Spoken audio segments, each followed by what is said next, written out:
You close your eyes and imagine your mind not as a rigid structure of stone, but as a river, wide and gentle, flowing quietly through the landscapes of your life, reshaping itself with every moment, every thought, every breath. Its waters never still, always moving, always forming new paths. This river is your brain's plasticity, its living ability to change, to bend, to renew, and to learn. And as you drift with it, you feel how every experience you have ever known has been a droplet, falling softly into its current, rippling outward, altering its direction, sometimes subtly, sometimes profoundly, so that the course of this inner river is never the same twice. You begin to see how, as a child, your mind's river ran wild and free, carving channels at astonishing speed, absorbing languages, movements, emotions, each new experience rushing like spring rain, feeding streams that stretched outward in every direction. And as you grew, the flow slowed, becoming more deliberate, not less. Alive but more sculpted, more intentional, like a river that has learned to deepen its course and strengthen its banks. And in this metaphor you find the science of neuroplasticity, the brain's capacity to adapt, to reorganize, to weave new pathways of thought and skill, not only in youth but across an entire lifetime. You let yourself sink into the rhythm of it, imagining neurons as tiny stones on the riverbed, each one connected by synapses like bridges of light. And as the current of your thoughts flows, some connections are washed smooth and worn away, while others are strengthened, reinforced, polished until they shine like pebbles catching sunlight underwater. And you realize that this is learning, a gentle sculpting of the inner stream, a redirection of flow from one course to another. When you repeat something, a phrase, a skill, a memory, it is as though the water deepens that channel, carving it more firmly into the landscape. And when you neglect it, when time and silence pass, the water finds other routes, leaving old channels shallow, overgrown, fading, yet still present beneath the surface, waiting to be rediscovered with patience. You think of moments of growth, when you master a task you once thought impossible, and you see them now as new tributaries merging with the main river, expanding it, enriching it, proof of your brain's capacity to change. You think also of healing, of times when life brought injury, trauma, or difficulty, and you understand that even then the river does not dry up. It finds new paths around obstacles, carving fresh channels, slower perhaps, but steady, resilient, always seeking flow. And in this reflection you feel calm, for your mind is not a fixed wall, unyielding and brittle, but a living stream, flexible and enduring, capable of renewal at every stage of life. As you drift deeper into this metaphor, you sense how every drop of water matters, how even the smallest thought, the briefest learning, the tiniest effort becomes part of the current. And though you may not notice its immediate effect, over time the river bends, landscapes shift, new valleys appear. Repetition becomes rhythm, attention becomes direction, and your choices become currents shaping the very geography of your mind.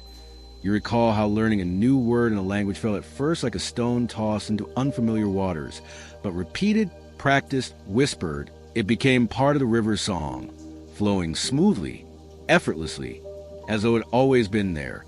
You remember perhaps the first time you balanced on a bicycle, how awkward and uncertain it seemed, the river stumbling, tripping on rocks. But with each attempt, each fall, each try again, the current strengthened until balance flowed like a natural extension of yourself. This is neuroplasticity at work, the science of practice made visible through the metaphor of water, each drop carving, shaping, flowing. And so you see that your mind is not static, not locked, not predetermined, but alive, open, responsive, a river always willing to reshape itself in response to the world. And this realization comforts you, because it means that even in times of struggle, you are never trapped. The river can always find another way, always seek another channel, always flow again. And as you rest deeper into this vision, you notice that the river does not flow alone. It is fed by tributaries, streams of environment, relationships, habits, each pouring into its course, each leaving traces in the current. The voices you hear, the books you read, the songs you listen to, the movements you repeat, the emotions you nurture. All of these are tributaries joining your river, adding volume, depth, direction. And so the care you give to your experiences is a care you give to your mind itself. For what you feed the river becomes a flow of your thoughts. Even silence, even stillness, even rest are tributaries, quiet streams that allow the river to slow, to clarify, to restore. Without them, the current grows muddy, restless, rushed. With them, it glides with ease, luminous and calm. And now you understand why mindfulness, practice, sleep, play, and curiosity matter. They are not luxuries. They are waters that sustain the river, shaping its path with kindness and balance. You let your breath match this rhythm, slow, steady, flowing like water, and you feel yourself floating gently on the surface, held by the current of your own mind. In this calm, you begin to notice how the river is not confined to you alone, but connects with others, streams meeting streams, currents joining in conversation, learning flowing from one person to another, a collective river of humanity's knowledge, each mind a tributary to the larger ocean of shared wisdom. And in this realization, you feel both small and vast, a single droplet in the current, yet also part of the endless sea. And you are reminded that every connection you make, every kindness you offer, every lesson you share extend the flow beyond yourself. The science of neuroplasticity hums quietly beneath this imagery, reminding you that neurons fire and wire together, that repetition strengthens pathways, that novelty awakens growth. But here, in the meditative vision, you feel it not as textbook knowledge, but as living truth embodied in the river's gentle song. You exhale and realize how the metaphor has softened your understanding. Neuroplasticity is not a mechanical process, but a natural one, woven into your being, as natural as water seeking the sea. And as you surrender to this awareness, a question begins to rise, soft and unresolved, like mist above the surface. If your mind is a river and each droplet is a thought, what happens when those droplets gather, connect, and form threads across the current, weaving a greater pattern? You drift now from the image of the river towards something more intricate, more delicate, as though the flowing waters you imagine in your mind begin to weave themselves into strands of light, strands that cross and meet and bind. And slowly you begin to see that beneath every thought and memory lies a tapestry, woven not of fabric but of cells, each neuron like a luminous thread, stretching outward to touch another, to braid with another, to form patterns that shimmer in the dark. This tapestry is your brain's living architecture, and it hums with activity, billions of tiny connections weaving a fabric that is both fragile and strong, constantly breaking, constantly reforming, so that every moment you live, the tapestry changes. You are reminded that your brain holds nearly 86 billion neurons, each with branching arms reaching outward, dendrites spreading like trees in a forest, axons stretching like roots into the distance. And when two of these branches meet, they do not fuse, they whisper across a gap, a synapse, sending sparks of electricity and chemicals like lanterns across a night bridge. And with each spark, each whisper, a connection strengthens or weakens, shaping how your mind learns, remembers, and becomes.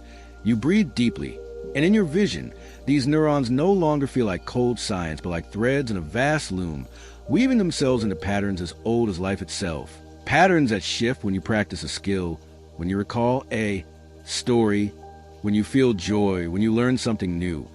The tapestry is alive, shimmering, changing, 1,000 hands at work with every heartbeat. You begin to see how learning is not only flow but also weaving, how each repetition is like a needle pulling thread through fabric, each effort layering new strength into the pattern, each lapse leaving threads to fray. Some threads glow brighter, strengthened by use, while others dim and unravel, unused, forgotten, yet still present, ready to be, woven again if called upon. And in this you sense how every memory is not a place but a pattern, not a fixed stone but fabric woven by sparks, fragile yet resilient. You let your thoughts drift to how practice feels in your body, the way repetition of movement or sound becomes easy with time. And you understand now that this ease comes not from muscles alone, but from threads tightening, weaving stronger, binding more firmly, so that energy flows smoothly along them, like current through a braided cable. You imagine, too, how new learning begins awkwardly, the threads loose, the weave uneven, the pattern fragile. But with each attempt, each mistake, the threads are drawn tighter, the loom steadier, until a design appears stable and luminous. You realize that this is why patience is so vital, why practice requires kindness, for the loom works slowly, steadily, enforcing an only phrase of fabric. As you drift deeper into this vision, you begin to see how connections are not only built in learning, but also in healing. How after injury the loom does not abandon its work, but searches for new threads, weaving new pathways to carry lost functions, showing resilience in its art. And you see, too, how emotions color the fabric, joy brightening threads, stress knotting them, trauma sometimes tearing holes that the loom struggles to repair. Yet even here, the loom does not give up. It keeps weaving, finding ways to restore patterns, guided by repetition, by care, by time.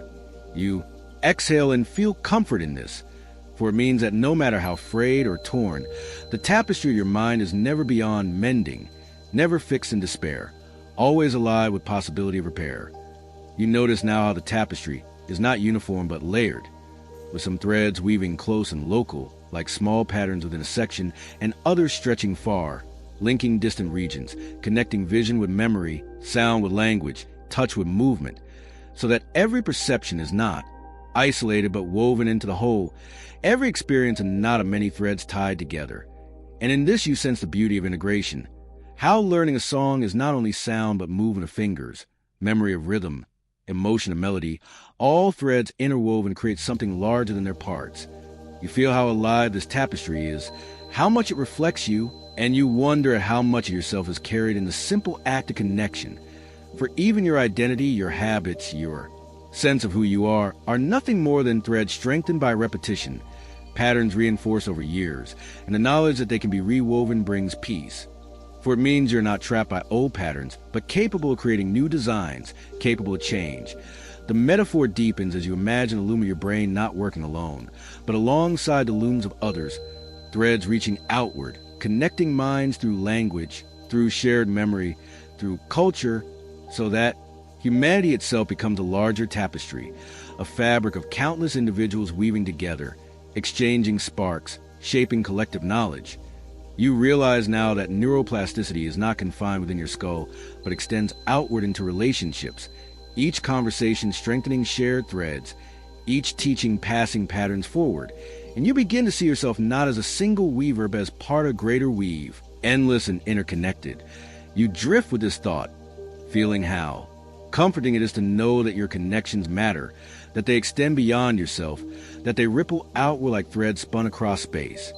You breathe again and let your awareness soften, resting in the image of this tapestry, vast, luminous, endless, woven by sparks and whispers, shaped by repetition, alive with possibility. And you wonder quietly what hidden patterns still lie unwoven within you, waiting for the loom to bring them into light. What skills, what ideas, what changes might yet be threaded into your mind. And as this question lingers softly, you feel yourself carried toward the next vision, the next chapter, where the dance of experience will show how every moment of living becomes a movement of the loom, shaping the design of who you are. You drift deeper into the fabric of your mind, and the tapestry of threads begins to move, not still, not fixed, but alive, as though the countless strands of light you saw weaving your thoughts begin now to sway together, shifting and bending in rhythm.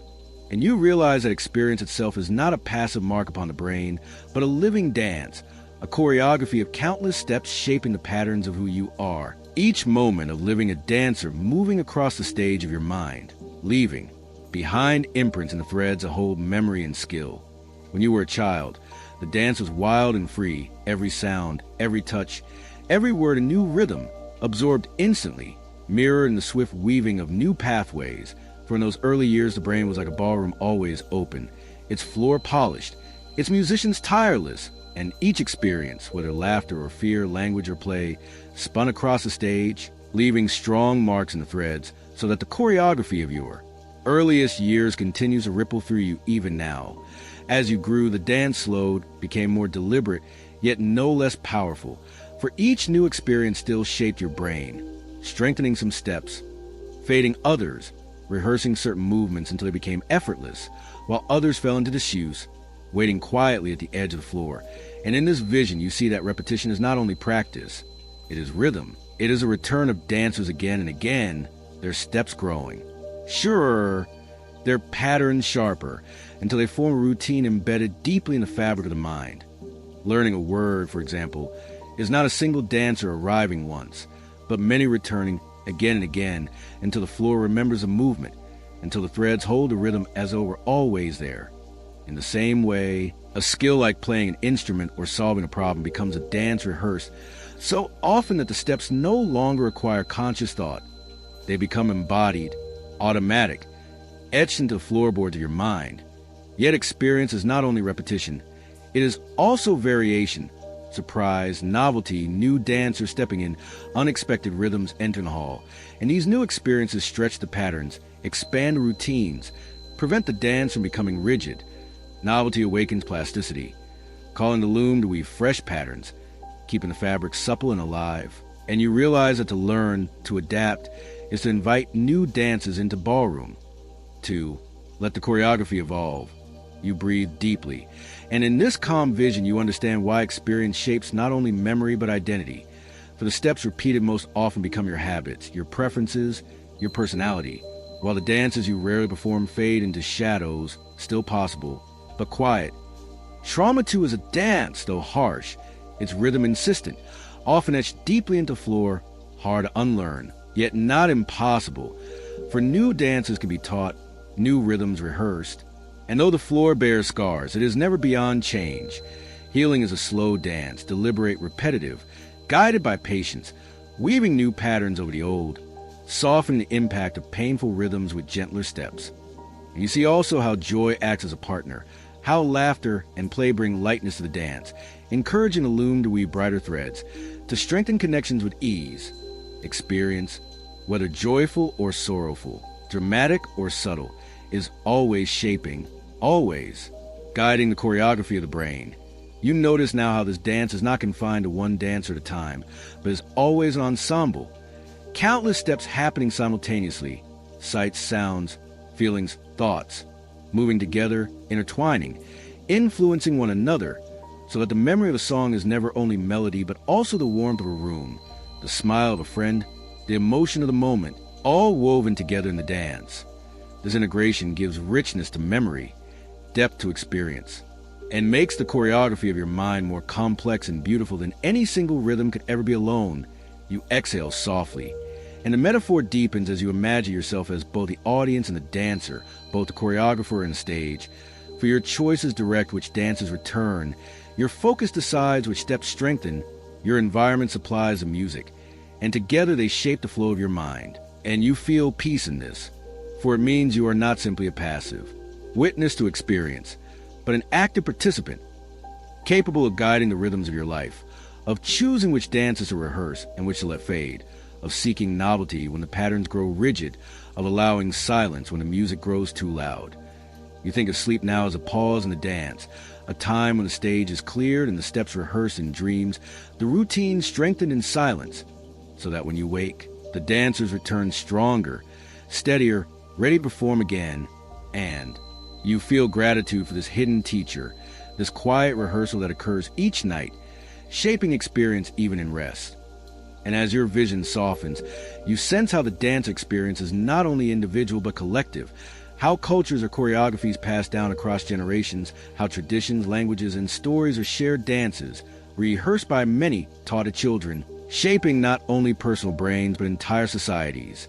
In this way, the neuroplasticity of one mind becomes part of the evolution of all minds, each experience shared expanding the collective dance of humanity. You rest in this awareness, feeling both small and infinite, your personal steps part of a cosmic choreography, ancient and ongoing. And as calm deepens, you begin to wonder what other dances await you, what new rhythms your brain might weave, what new choreographies your life might invite. And with this gentle question lingering, you drift onward toward the next chapter, where the sparks, themselves the language of the neurons, will show how these threads and dances speak in patterns of light. You close your eyes, and the dance of experience has filled your mind softens into stillness. And in that stillness, you begin to notice the quiet flicker of light, like fireflies shimmering in the night, tiny pulses flashing and fading.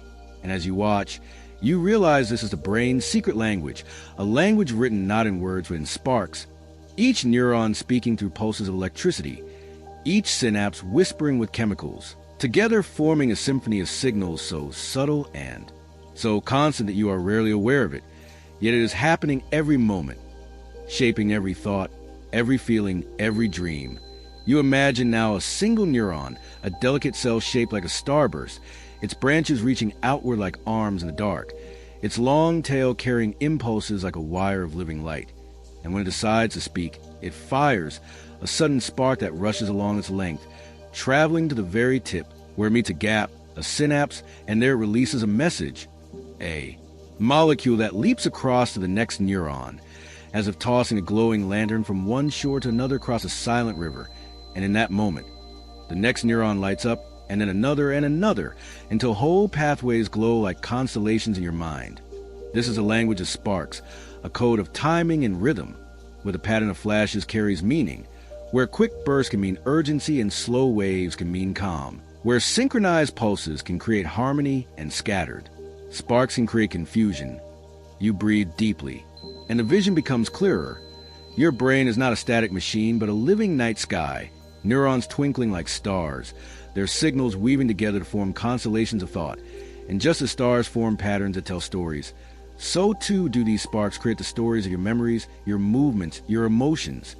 You think of how a simple sensation, like the warmth of tea in your hands, arises, thousands of tiny sparks firing in, your sensory nerves racing up to your brain, weaving together the feeling of heat, the texture of the cup, the faint scent rising with steam, and then another wave of sparks connects to memory, reminding you of mornings past, of comfort, of ritual, until the experience of tea is not only sensation but meaning.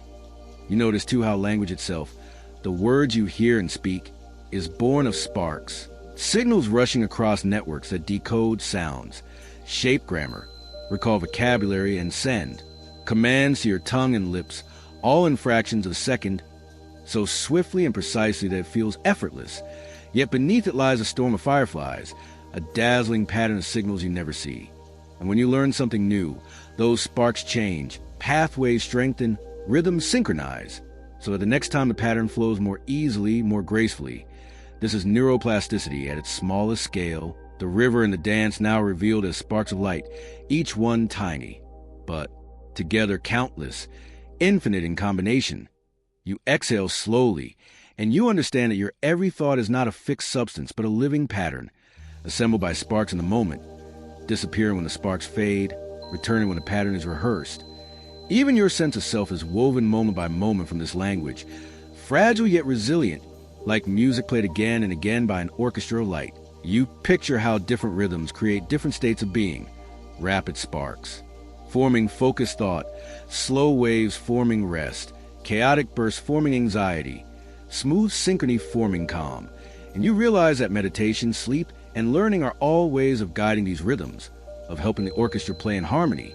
The science of neurotransmitters emerges now in the vision, but instead of chemicals, you see colors, dopamine as golden sparks of reward, serotonin as soft blue sparks of contentment, glutamate as bright white sparks of learning, GABA as deep indigo, sparks of calm, each color a note in the symphony, each one rising and falling in balance. You feel how delicate this balance is, how too much or too little one note can alter the whole song, and you sense the importance of care, of rest, of nourishment. For the orchestra play its best. The sparks flicker more vividly now, and you see how patterns of firing are not random but learned, shaped by your experiences, so that the first time you try something, the sparks scatter uncertain, but with practice they begin to fire together, creating a steady rhythm, a memory encoded not in a place but in a sequence of flashes. You realize now that the phrase neurons that fire together wire together is not only science but poetry, a reminder that repeated sparks forge stronger bridges, so that one thought leads more easily to another, one movement flows more smoothly into the next. You let this sink in, and a wave of peace fills you, because it means that change is always possible, that even when sparks misfire, when rhythms break, they can be guided back, retrained, rewoven, as patiently as teaching fireflies to blink in harmony again. And as you drift deeper, you notice how this language of sparks is universal in living brains. Whether in the laugh of a child, the memory of an elder, the song of a bird, or the movement of fish, the same basic language hums beneath it all, a shared code of life itself. And this recognition softens you, makes you feel connected not only to yourself, but to all living beings, all woven from the same luminous signals, all speaking the same ancient language of light. The sparks glow brighter, then dimmer, their rhythm steady, soothing, and you rest in the awareness that your mind's alive with fireflies, endlessly weaving, endlessly speaking, endlessly creating the music of your life. And as calm washes over you, a new question rises gently, like the faint shimmer of dawn at the edge of the sky. If sparks are the language, how does the brain sculpt and refine their patterns, trimming some away, strengthening others, chiseling the mind like a sculptor shaping stone? You drift now into a quieter vision, the sparks dimming, the constellations softening, until what remains is a tender awareness that sometimes the brain's patterns are broken, sometimes the river is blocked, sometimes the dance falters, and in those moments you meet the reality of wounds, whether through injury, illness, or trauma, moments when the fabric of connection is torn, when sparks do not flow as they once did, when movements, memories, or words fall away. And yet, even in that loss, even in that silence, something extraordinary stirs, for the brain is not only fragile but resilient. It whispers healing to the same plasticity that once built its pathways, weaving new threads, carving new streams, finding routes around what has been damaged, showing that within the wound lies the seed of repair. You imagine now a stroke, where blood is stilled in one region of the brain, starving neurons of oxygen, leaving silence where once there was song, and yet, slowly, carefully, with therapy, with practice, other regions begin to awaken, other neurons learn the lost dance, other pathways grow brighter, compensating, adapting, and though recovery may be incomplete, though scars may remain, the whisper healing carries forward, a quiet testament to the brain's determination to keep flowing. You breathe deeply, and you see this process as a forest struck by fire, blackened trees standing still, silence heavy. Yet beneath the ash, new shoots begin to rise, small, green, delicate but alive, and over time the forest regrows, different yet thriving. And so, too does the brain, its plasticity a gardener planting seeds in burned soil.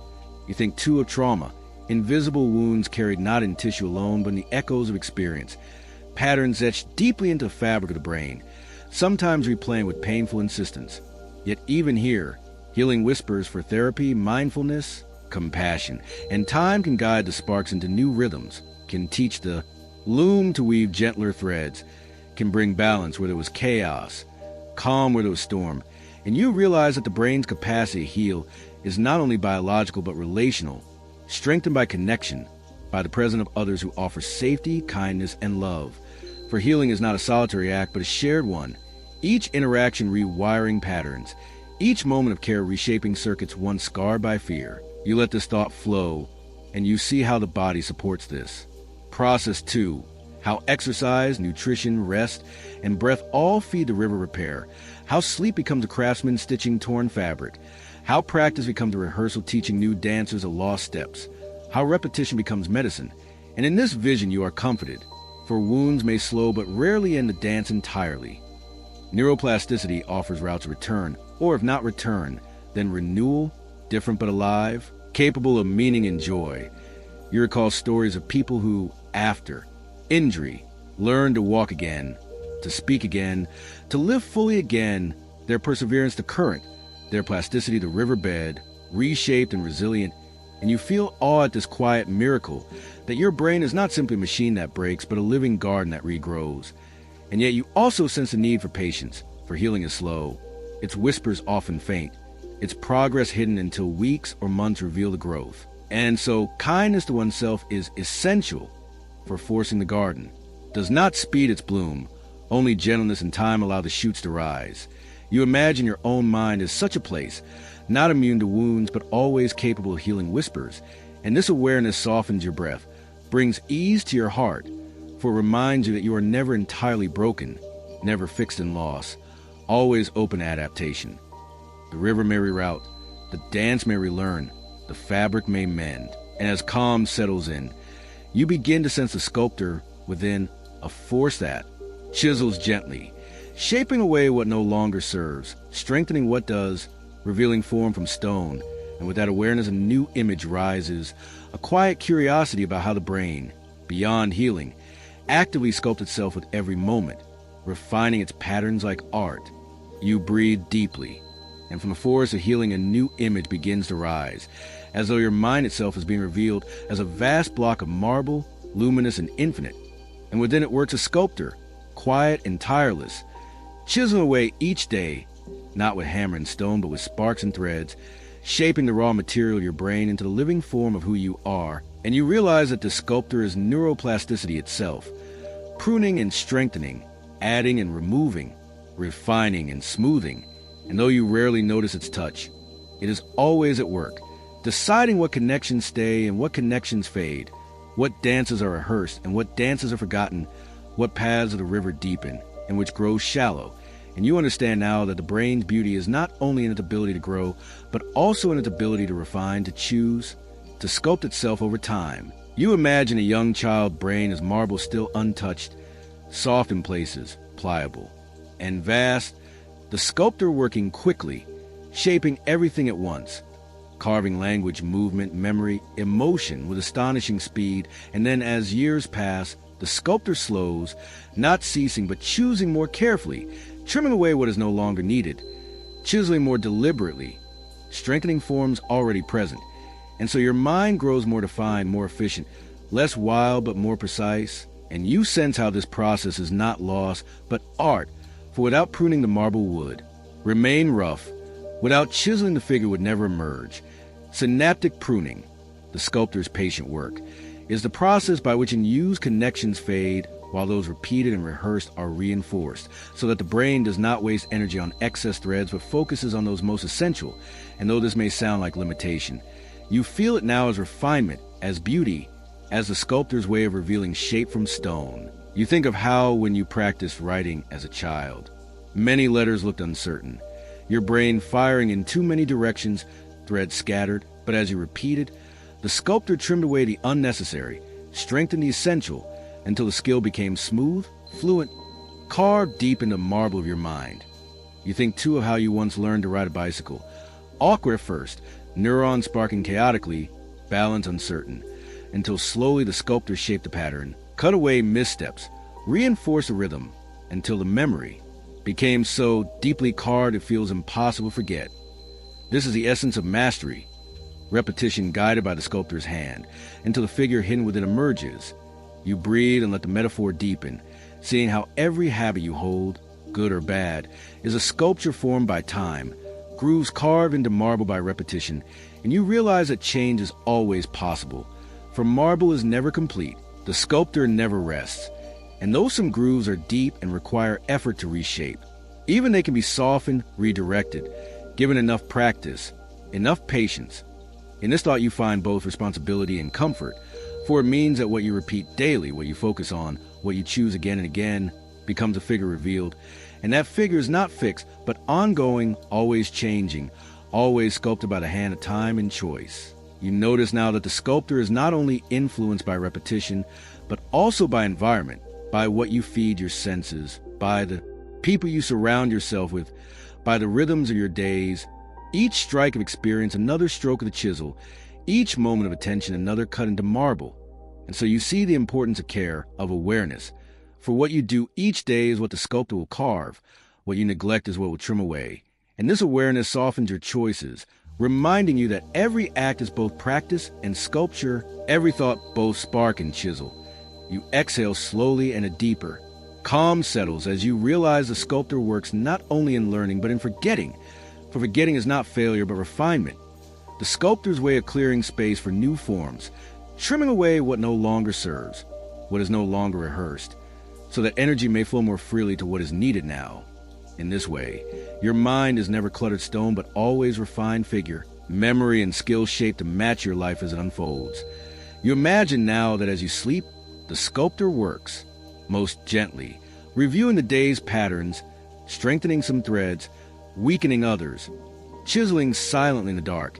And you sense gratitude for this unseen artist, working always on your behalf, shaping your brain into the living form of your mind. You picture yourself walking through a gallery of sculptures, each one a representation of the skills and memories you've practiced, some detailed and polished, others rough and incomplete, others fading into the background. And you realize this gallery is you, a living museum constantly being carved, constantly shifting, each day adding new figures, each day refining old ones. And you feel awe at the beauty of this ongoing work, never finished, always in motion. yet always coherent, always whole. You let the vision expand, and you begin to see how the sculptor does not only shape individuals, but also generations, how cultures, languages, and traditions are carved into many brains at once, passed along, reinforced, pruned, until whole societies are sculpted by shared patterns. And in this sense, you are both individual figure and part of a collective statue, shaped by countless chisels, countless repetitions, countless choices. This thought humbles you, makes you feel both small and vast, for your sculptor works within you, but also as part of humanity's greater sculpture, a figure shared memory and collective mind. The marble glows softly in your vision now. The sculptor strokes steady, patient, timeless, and you rest in the comfort that no matter your age, your history, your wounds, the sculpture is not finished, the figure not final, the artist not done. Neuroplasticity ensures that as long as you live, the sculptor works, chiseling with sparks and threads, shaping you again and again. And as your breath slows, you begin to wonder gently what new forms might yet emerge, what hidden figure lies still within the marble, waiting for the sculptor's hand to reveal. And this question lingers like a soft echo, carrying you onward toward the next vision, where memory itself will be seen not as stone, but as a living garden, blooming and fading in the cycles of time. You breathe slowly, and from the sculptor's marble emerges another vision, softer now, more organic, as though the chisels of light have transformed into soil and seeds, and you begin to see your mind not as stone, but as a living garden, vast and varied, filled with flowers of memory blooming in quiet harmony, some bright and vivid, others faded and delicate, some perennial, always returning, others fragile blossoms that last only a season. And in this image you understand that memory is not a vault, but a landscape, not a fixed archive, but a living garden that grows and changes with time, shaped by attention, nurtured by repetition, tended by care.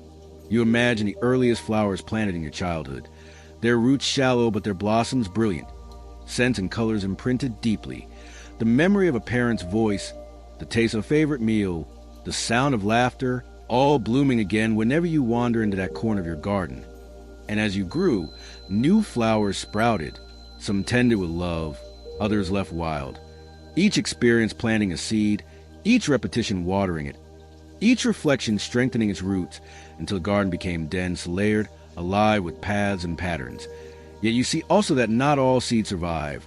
Some fall into soil too dry, some sprout only briefly, their blossoms fading, and this is forgetting not failure but natural pruning, the garden clearing space for new growth, letting energy flow to what matters most. You breathe deeply and wander along a path lined with memories of learning. The first time you read a story, the first time you solve a problem, the first time you learn a song, and you notice how those flowers are stronger, more resilient, because they were watered often, revisited again and again, until their roots grew deep, and you realize that this is why practice strengthens memory, why rehearsal is watering, why reflection is sunlight. You think too of emotional memories, those blossoms bright with feeling, whether joy or sorrow, and you see how they dominate the garden, how strong emotion acts like fertile soil, making roots deeper, blooms more vivid, so that a single moment of intense feeling can outlast countless ordinary days. And this is why a song can transport you back years, why a scent can open a flood of recollection, because the flowers of emotion bloom brightest and endure longest. You exhale and feel comforted by this, knowing that your garden is alive with meaning, not just information, but the fragrance of your life woven into petals and leaves.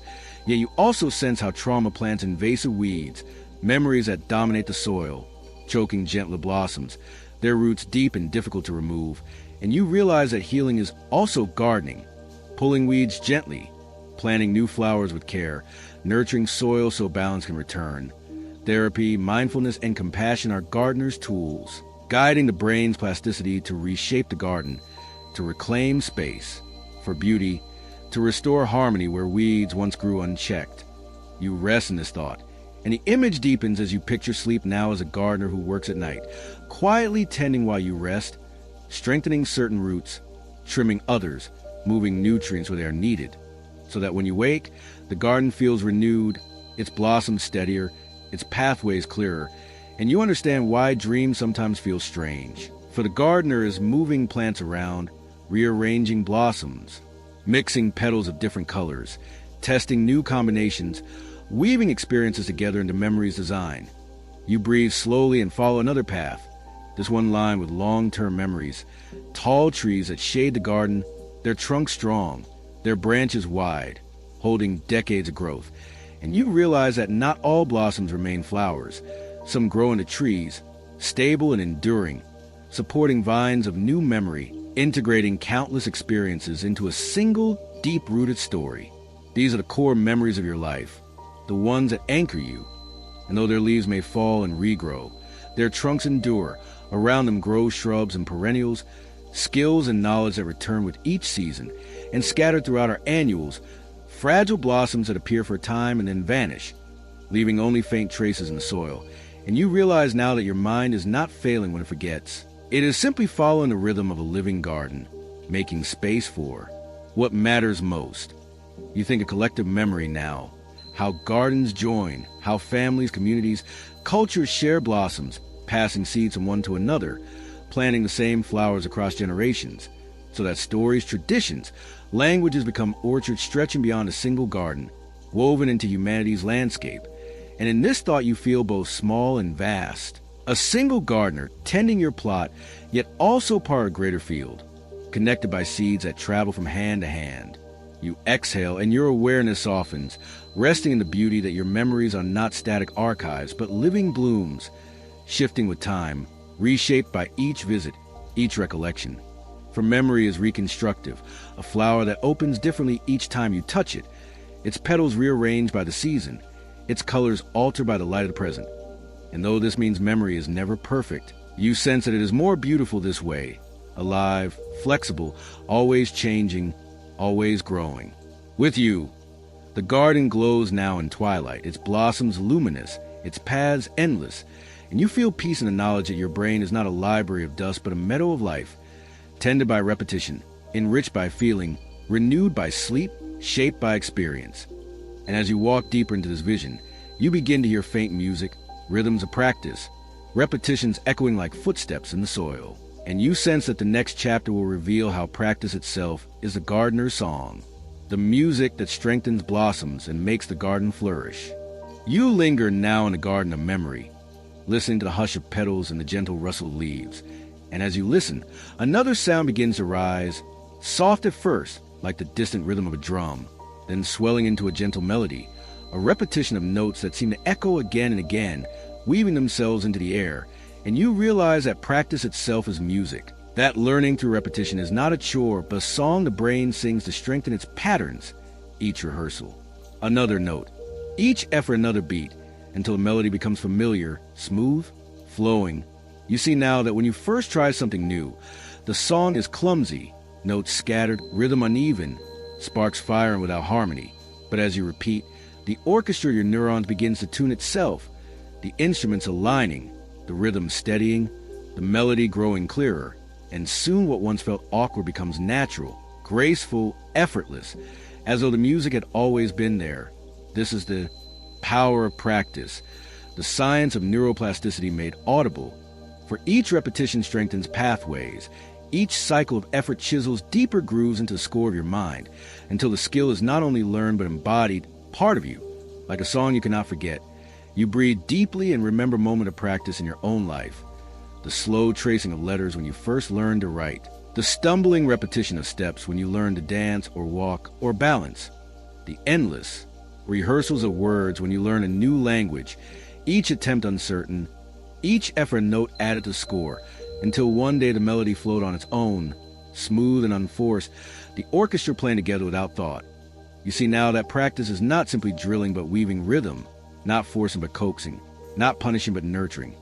For the brain learns through gentle repetition, through patterns repeated with patience. And when practice is joyful, when it feels like play, the melody grows even stronger, reinforced not only by repetition but by the harmony of emotion.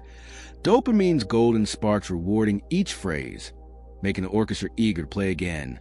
You imagine the cerebellum, deep in the brain, as a conductor guiding movement, adjusting each stroke of the bow, each placement of finger, ensuring the rhythm aligns, refining performance with every cycle. And you sense the basal ganglia as the keeper of rhythm, repeating patterns until they become habit, until the melody plays itself, and the prefrontal cortex as a composer, planning, directing, deciding when to rehearse and how to shape the song.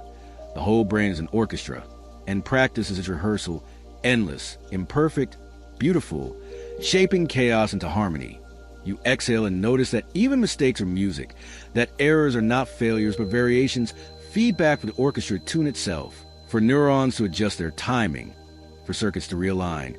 And in this you feel comfort, knowing that imperfection is not wasted effort, but part of the melody itself, essential to the process of growth. You think of sleep again, the silent rehearsal where the orchestra plays without you, strengthening what you practice during the day, refining notes in the night, so that you awaken with the melody stronger, smoother, more complete, and you sense gratitude for this hidden concert that takes place while you rest. You see, too, how practice extends beyond skill into thought and identity. How habits or melodies repeated until they shape who you are, how kindness or impatience, focus or distraction become songs your brain plays through repetition. And you realize that the melodies you choose to rehearse each day are the ones that will fill your life. That practice is not only about piano or language or sport, but about the rhythms of being itself. You feel both humbled and empowered by this, knowing you are the musician of your mind, the one who chooses which songs to play again and again, the one who can replace old, discordant tunes with new, harmonious ones, given time, patience, and care. And as you drift deeper into this vision, you hear humanity itself as a larger orchestra, countless minds practicing together, teaching, repeating, sharing rhythms, building collective melodies of culture, science, art, and tradition, each generation rehearsing the songs of those before, adding variations, passing them on, so that the music of practice extends beyond the individual into the endless symphony of human history. The air of your vision is now filled with sound, glowing notes rising like sparks, drifting upward into the cosmic sky, weaving threads of rhythm that shine like constellations. And you rest in the awareness that learning is not labor but music, practice not punishment but melody, repetition not monotony but rhythm, the gentle song of a brain weaving itself stronger with every beat. The orchestra swells and softens, a lullaby of repetition, a music that comforts you. And as calm settles, you begin to sense that practice is not separate from the body, but woven into its movements, that the dance of muscles and the flow of exercise are themselves part of the music. And with that realization, you feel yourself carried toward the next chapter, where mind's emotion will reveal how movement itself sculpts the brain and deepens its song. You breathe deeply, and from the orchestra of practice rises the awareness that learning is not confined to thought alone, that the brain is not an isolated organ floating in silence, but a living partner to the body, woven into its muscles, its balance, its rhythms. And you begin to sense that motion itself is a language the brain speaks fluently, a dialogue between neurons and limbs, between sparks and steps, so that every movement, whether graceful or awkward, is both shaped by the brain and shaping it in return, a dance that blurs the boundary between body and mind. You recall how as a child, your first movements were shaky, uncertain, crawling, walking, running, climbing, each attempt guided by neurons firing in new patterns, strengthening with every stumble. And you realize that every motion was practiced not only for muscles but for the brain itself, each repetition carving deeper grooves into the river of neuroplasticity, until a flow of balance and coordination became effortless. You imagine now the cerebellum, small yet mighty, resting at the base of the brain like a choreographer, refining every gesture, smoothing every step, ensuring that movements become fluid, efficient, graceful. And you see the motor cortex as the stage, neurons firing in careful patterns to direct muscles, while the basal ganglia holds rhythm, repeating motions until they become habits, the body performing without conscious thought.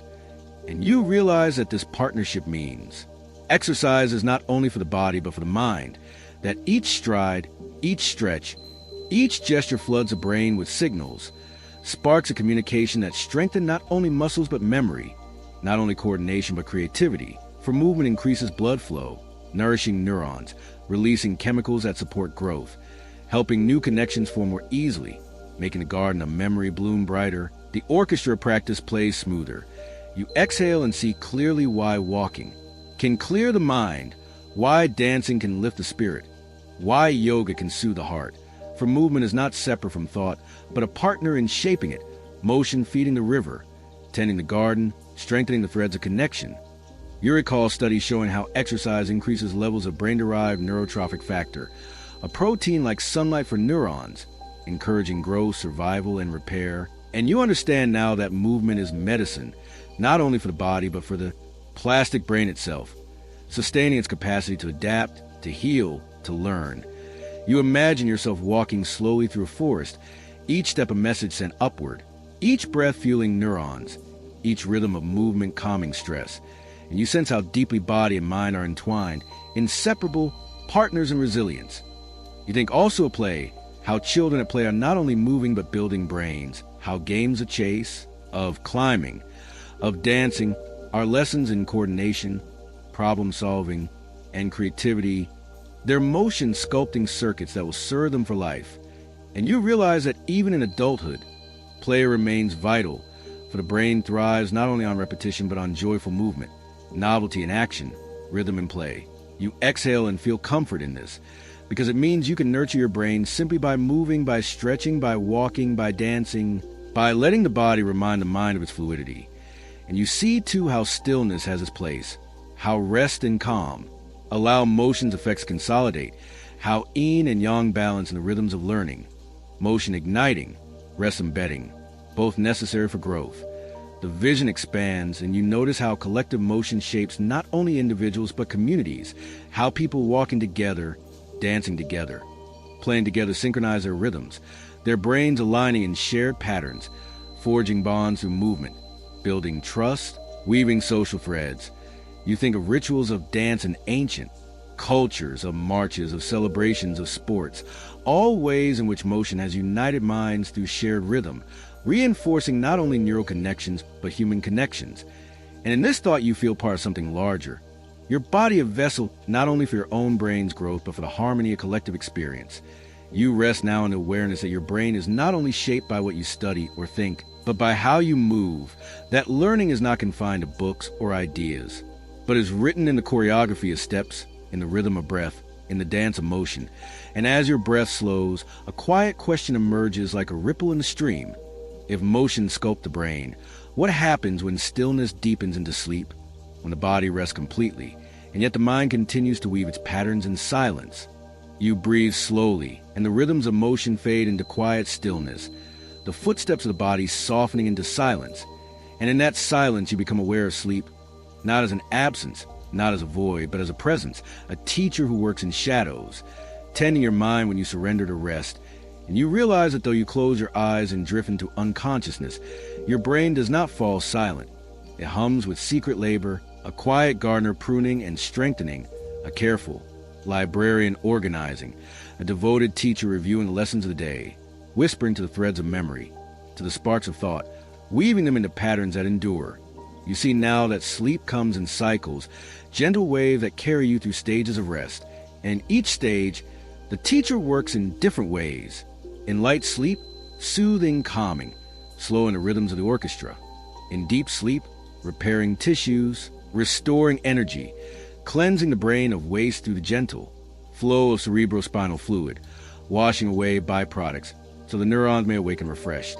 And in REM sleep, the stage of dreams, the teacher is most active, replaying memories, reweaving experiences, strengthening some patterns, fading others, embedding learning into the fabric of your mind.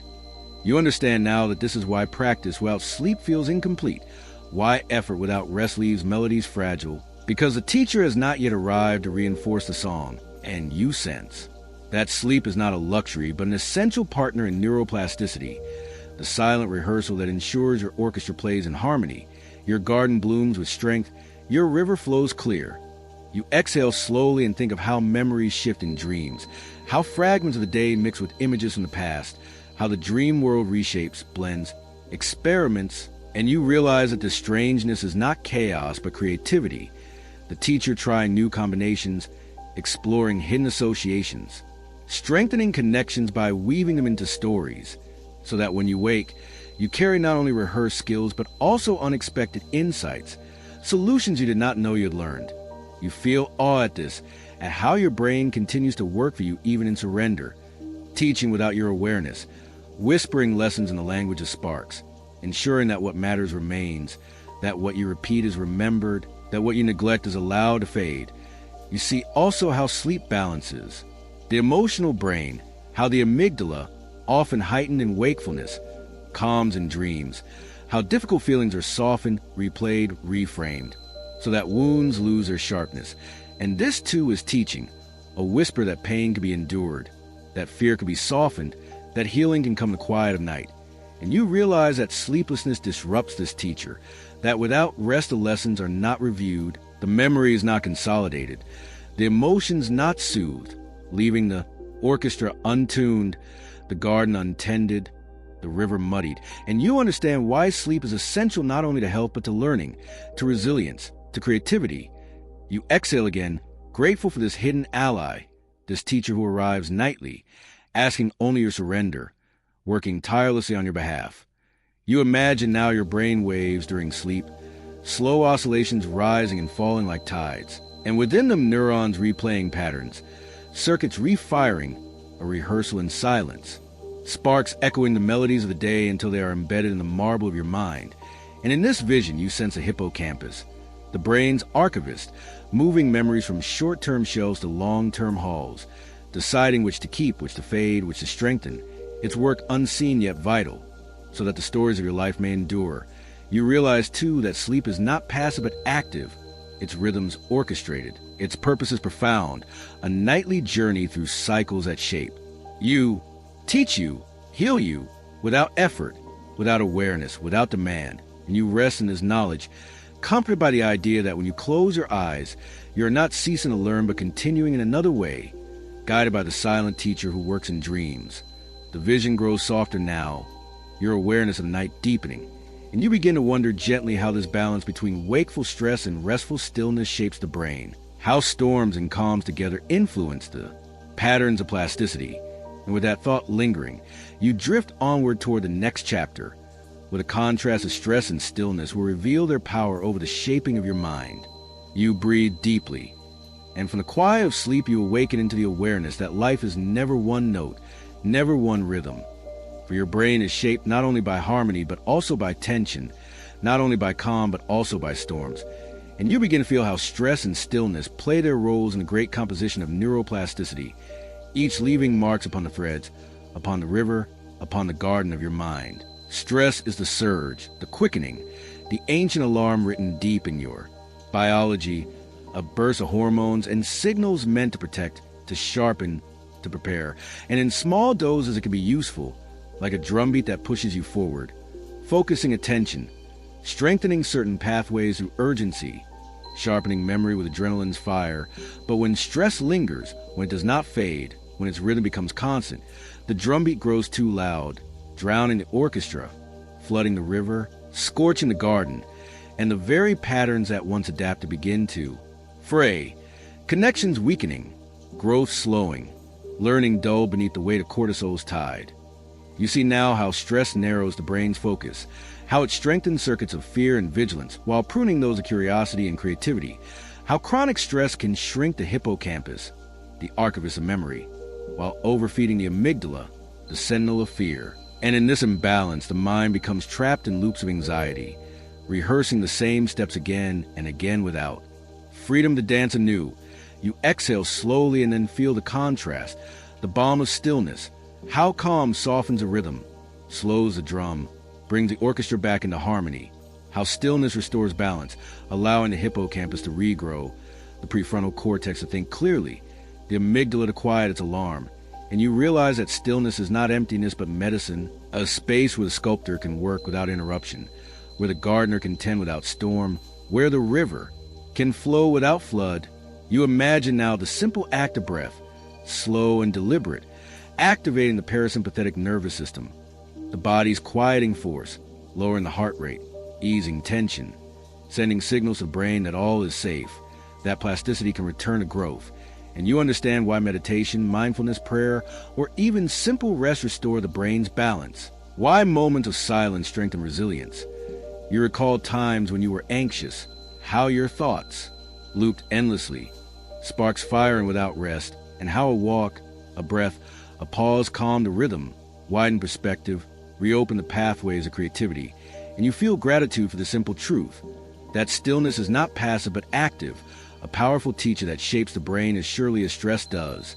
The vision expands, and you see how life is a balance of both, how stress can motivate, ignite, push neurons to strengthen circuits, while stillness integrates, consolidates, restores, how together they create growth when balanced, harm when tipped too far. And you realize that neuroplasticity is not shaped only by effort, but by the harmony of rest and challenge, by the interplay of storms and calms. You sense how resilience itself is the art returning from stress to stillness, of letting the storm pass without letting it uproot the garden entirely, of allowing the sculptor to continue his work even when the marble is shaken, of guiding the orchestra back to its rhythm after the drumbeat surges. And in this understanding you find peace, for it means that even in times of stress, stillness is always possible, always waiting, always able to soothe and restore. You see now that cultivating practices of calm, breathing, moving, resting, reflecting, are not luxuries but necessities, waters that cool the fire, winds that calm the waves, tools that allow plasticity to flourish even in difficulty. And as you breathe into this awareness, you begin to wonder gently how other forces of experience, not only stress and stillness, but also the connections you form with others, shape the patterns of your brain, weaving threads that extend beyond yourself into the shared fabric of minds. And with this question lingering softly, you drift onward toward the next chapter, where social bonds will be revealed as sculptors of the self, binding neurons together across the invisible bridges of relationship. You breathe deeply, and from the quiet balance of stress and stillness arises the awareness that your mind is not an island, that the brain does not weave its threads alone, but resonates with others like instruments in a greater symphony, each life a melody, each relationship a harmony, and together they create a music that shapes your neuroplasticity as powerfully as any solitary practice. You begin to sense how every conversation, every gaze, every shared silence is a spark exchanged, a signal flowing not only within your neurons, but across the invisible bridge between you and another, binding your brains in rhythm, synchronizing patterns of thought and feeling, so that the orchestra of your mind is always part of a larger ensemble. You recall moments of deep connection, how laughter with a friend seemed to brighten everything, how comfort from a loved one soothed fear, how even a brief kindness from a stranger lingered, reshaping your mood, your perspective, your day, and you. Realize that these are not trivial exchanges, but sculptors' tools, pruning and strengthening circuits, releasing neurotransmitters like oxytocin and dopamine, weaving trust, joy, and safety into the fabric of your brain. You see now that loneliness, by contrast, is not only sadness but a deprivation of music, the absence of shared rhythms, and in that absence the orchestra falters, plasticity slows, the brain grows rigid, the garden withers, the river trickles, because our biology is wired for connection, our plasticity nourished by belonging, and without the patterns of resilience weaken. You breathe slowly and watch the vision expand as countless human brains appear before you, each glowing with sparks, and as they speak, touch, laugh, or comfort one another, their rhythms begin to align, waves synchronizing, sparks firing in harmony.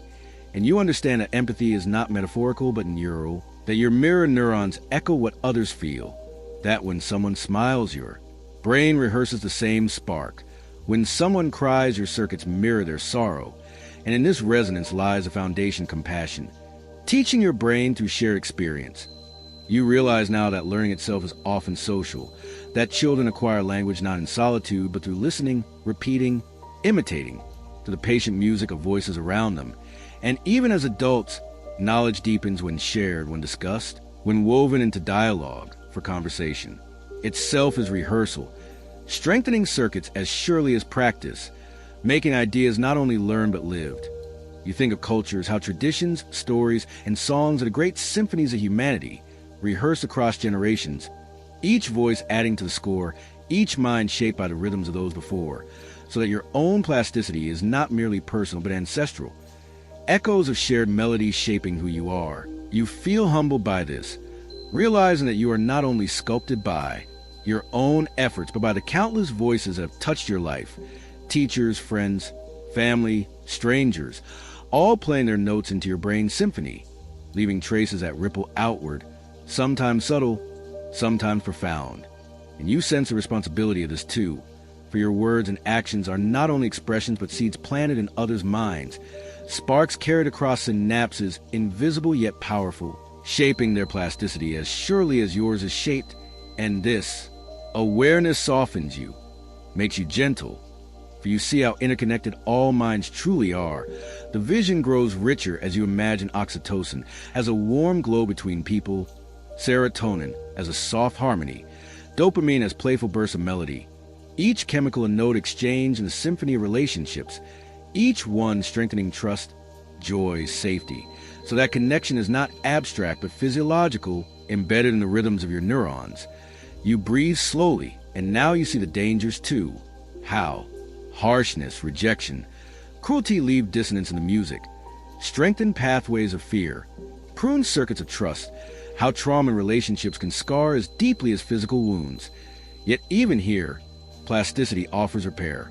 For new relationships, safe connections, compassionate exchanges can soften the scars, teach the brain to play new melodies, reweave harmony where once there was discord. And you realize that healing often comes through others, that therapy, friendship, love are not luxuries, but essential instruments in the orchestra, guiding the brain back into rhythm, teaching it to trust again, to feel safe, to grow. You rest in this thought, feeling the music of your own connections, the symphony of voices that have shaped you, and you are comforted by the awareness that you are never truly alone, for even in solitude the melodies of others live within you. Their sparks echoed in your patterns, their songs carried in your memory, and as your breath slows, you sense that this symphony extends beyond human beings, that even the natural world, the call of birds, the rhythm of waves, the whisper of leaves, can join your orchestra, calming rhythms, synchronizing sparks, teaching your brain new harmonies, reminding you that connection is vast, infinite, woven into all life. The vision softens now, the symphony glowing like constellations across the night sky. And you begin to wonder gently how technology, too, is becoming part of this orchestra, how screens and networks and digital voices now weave their melodies into our plastic brains. And with this question lingering softly, you drift onward toward the next chapter, where machines and minds will meet and the symphony will expand into a new and uncertain key. You breathe slowly, and from a living symphony of human connection, another vision arises, one woven not only of voices and hands, but of circuits and screens, glowing machines that hum and pulse with their own kind of rhythm.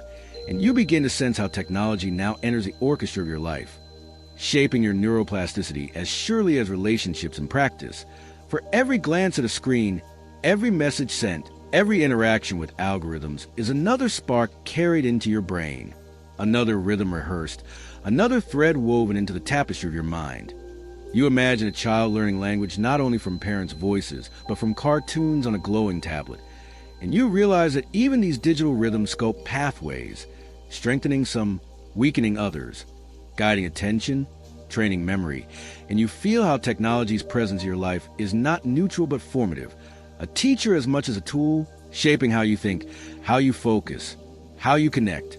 You see, now the dopamine circuits of the brain lighting up with notifications, each ping a golden spark rewarding attention, each scroll strengthening habits of quick reward.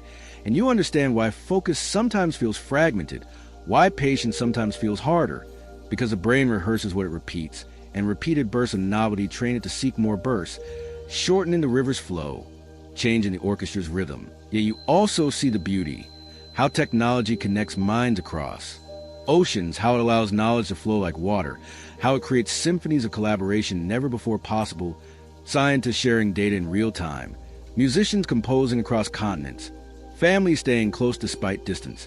And in this you sense that machines and minds together are creating new patterns of plasticity, expanding not only individual learning but collective intelligence. You exhale softly and think of brain-computer interfaces, those delicate bridges where neurons speak directly to circuits, sparks translated into signals, signals translated back into sparks. And you imagine a paralyzed person moving a robotic arm through thought alone, their brain weaving new pathways to control a machine as if it were part of their body. And you realize that plasticity is not limited to flesh, but can extend outward, adopting tools, integrating technology into the sense of self, reshaping identity to include machines. You think of how humans have always done this, how a Musician's brain treats the instrument as part of the body, how a driver feels the edges of a car as if it were an extension of skin. And now machines make this extension even more direct, even more profound, weaving silicon and neuron into a single system. You breathe deeply and feel the awe of this, that the boundaries of the brain are not fixed but porous, capable of merging with technology, capable of expanding identity, capable of rehearsing new symphonies where circuits and neurons play, side by side. Yet you also sense the caution, for just as positive rhythms can strengthen learning and connection, negative rhythms can ingrain distraction and dependence. The orchestra pulled out of harmony, the garden overrun with weeds of endless novelty. And you realize that mindfulness must guide this relationship, that awareness must tune the symphony, ensuring that machines serve growth rather than diminish it. The vision widens now, and you see countless glowing networks stretching across the planet, servers humming, satellites orbiting, fiber optic threads pulsing with light. And you sense that this too is a brain, a collective neural network of humanity and technology interwoven. Sparks flowing not only in skulls but across wires and waves, plasticity extending into the digital realm, reshaping not only individuals but species. You think of artificial intelligence as another instrument, capable of composing, predicting, generating, reflecting, and you realize that how you use it will shape your brain. For if it replaces your effort, your circuits may weaken. But if it partners with you, challenges you, expands you, then your circuits may strengthen, weaving new melodies you could not create alone. You rest in this awareness, feeling both wonder and responsibility. For the symphony of machines and minds is still being composed, still fragile, still open to direction, and your choices, your rhythms, your rehearsals matter. You exhale and feel comforted by the truth that neuroplasticity is not static, that even in this age of machines, your brain remains a living sculptor, capable of guiding itself, capable of weaving harmony even with circuits, capable of choosing what melodies to play. The vision softens now, and you begin to wonder gently how not only machines but the larger environment, the places you live, the spaces you move through, the designs of your world, shape your mind's plasticity, carving paths and rhythms through architecture, nature, and sound. And with this question lingering softly, you drift onward toward the next chapter, where the brain will be revealed as an artist shaped not only by inner sparks, but by the outer canvas of the world it inhabits.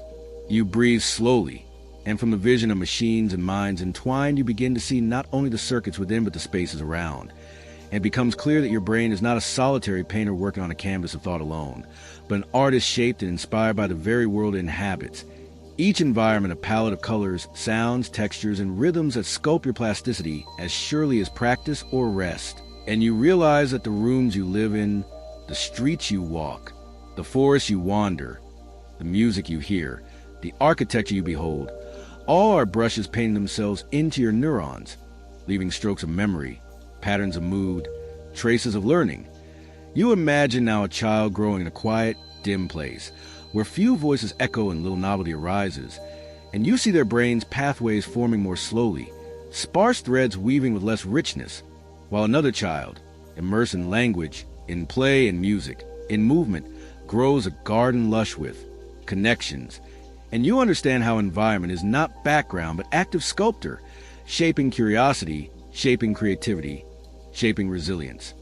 You recall your own life, how certain places lifted you, how sunlight through trees or the hush of water calmed your mind, how noise or clutter sometimes clouded thought. And you realize these were not vague feelings but neuroplastic shifts, your circuits responding to cues, your neurotransmitters adjusting to light, sound, and space, your pathways, rehearsing rhythms aligned to the world around you. You exhale slowly and imagine the hippocampus once more, itself sensitive to space, mapping your environment, encoding not only what happens but where, weaving memory into the very layout of your world. And you realize that architecture and design leave imprints in the brain, guiding mood, guiding learning, guiding focus. A quiet library strengthens attention. A chaotic street sharpens vigilance. A tranquil garden fosters creativity. And in this you feel the artistry of environment, shaping the artist within. You think also of culture, how language is spoken around you shape not only words but thought itself, guiding rhythms of grammar, patterns of reasoning, metaphors of experience, so that the brain becomes a painter trained in the style of its world, capable of learning new strokes, but always carrying the traces of its first brush. You see now that art itself, music, painting, dance, story, is both product and sculptor of plasticity, born of brains yet shaping brains in return. Each song a rehearsal for emotion, each image a spark for imagination, each story a seed for empathy, and you realize that the brain is not only artist but audience, not only painter but canvas, continually reshaped by what it creates and consumes. You exhale again and think of how technology expands its palette, offering new canvases of virtual worlds, digital art, immersive soundscapes, each one a fresh brushstroke upon the circuits, capable of widening imagination or narrowing focus depending on how it is used. And you understand the responsibility of choice, the power of curating what art, what environment, what rhythm you allow into your days. For these are the pigments that the sculptor within will use to carve your future pathways. You rest in this awareness, comforted by the idea that even small choices, a song played, a book read, a window opened, a walk taken, are strokes of paint upon the canvas of your mind, shaping mood, shaping memory, shaping who you are becoming. You imagine your brain now as a gallery filled with colors of experience, some walls bright, others dark, some paintings abstract, others detailed, each one formed by the interplay of world and mind. And you realize that a gallery is never finished, always open, always awaiting new works, new environments, new inspirations. The vision widens and you see humanity's collective gallery, cultures filling vast halls with architecture, art, story, ritual, each one shaping millions of brains, weaving shared patterns of thought, shared rhythms of feeling, shared symphonies of meaning. And you feel awe at the scale of it, the way plasticity links individual neurons to collective civilizations, each environment shaping the artist within, each artist shaping the environment in return. And as your breath slows, you begin to wonder gently what lies beyond the shaping of the world around you, what lies within the cycles of time themselves. How plasticity continues across decades, from childhood to old age, carrying you through seasons of growth and decline, adaptation and renewal, and with that quiet question lingering, you drift onward toward the next chapter, where the brain's lifelong journey will be revealed as a tapestry of changing seasons. You breathe deeply, and from the gallery of the brain as artists arises a new awareness, softer and more expansive, that the mind itself lives in seasons, unfolding not in a single static form but in phases of growth, adaptation, and renewal, each stage of life shaping and reshaping the plastic pathways within you. And you begin to sense that from the first cries of infancy to the reflective silence of old age, your brain is always in motion, always in flux, sculpted by time as much as by practice, experience, and environment. You see now the springtime of childhood, a season of abundance, when neurons bloom in vast numbers, when synapses sprout like wildflowers, countless connections filling the garden of the brain, exuberant, fertile, chaotic. And though many will be pruned away, this proliferation offers possibility, a landscape ready to be shaped by language, by play, by touch, by love. And you feel how every word spoken to a child, every smile, every gesture waters this garden, strengthening some blossoms, letting others fade, guiding the sculptor's hand in those earliest seasons. You breathe again and notice how adolescence emerges as summer, vibrant and intense, a time of both pruning and strengthening, when the sculptor sharpens a figure, when the prefrontal cortex, sea of planning and impulse, begins its long refinement, while emotions surge in vivid colors, hormones flooding the canvas with bold strokes, sometimes messy, sometimes breathtaking, and you understand why this season is so turbulent, so powerful. For the brain is reorganizing itself, balancing freedom and control, risk and safety, adventure and caution, pruning excess branches to reveal the shape that will carry into adulthood. You see it in the autumn of maturity, where growth becomes steadier, pathways more defined, skills refined through repetition, habits deepened, identity sculpted by years of choices. And though the wild sprouting of childhood is gone, the garden now blooms, with perennials, with sturdy trees of memory and knowledge, with orchards of experience bearing fruit for work, for family, for creation. And in this season the brain remains plastic, capable of learning new skills, of reshaping itself, though change requires more patience, more repetition, as the marble has hardened somewhat, as the sculptor's hand works more deliberately. yet always a possibility remains. Always a river can be redirected. You breathe again and see winter, the later years of life. When the brain changes once more, pruning returns, blossoms fade, some pathways weaken, memory sometimes grows fragile. Yet even here plasticity whispers, for new learning, new connection, new adaptation remain possible. And while the river may slow, it never ceases. While the garden may thin, it still blooms. And you realize that the aging brain is not simply decline, but transformation, a shift in rhythm, a slower, quieter song, one filled with depth, wisdom, and reflection. And studies show that older adults can still form new connections, can still grow new neurons in regions like the hippocampus, can still learn, adapt, and heal, proving that neuroplasticity is a lifelong companion. Its whispers present till the very end. You exhale and reflect on your own seasons, the changes you have felt in focus, in memory, in resilience. And you realize that each phase carried gifts and challenges. Each phase sculpted you in ways both visible and hidden, and you feel peace in. The awareness that no season is wasted, no season without growth. Each one a necessary passage in the symphony of life. You see now that plasticity itself is a thread that ties them together, the current running through spring, summer, autumn, and winter, ensuring that though the melodies change, the orchestra continues. Though the blossoms fade, new ones arise.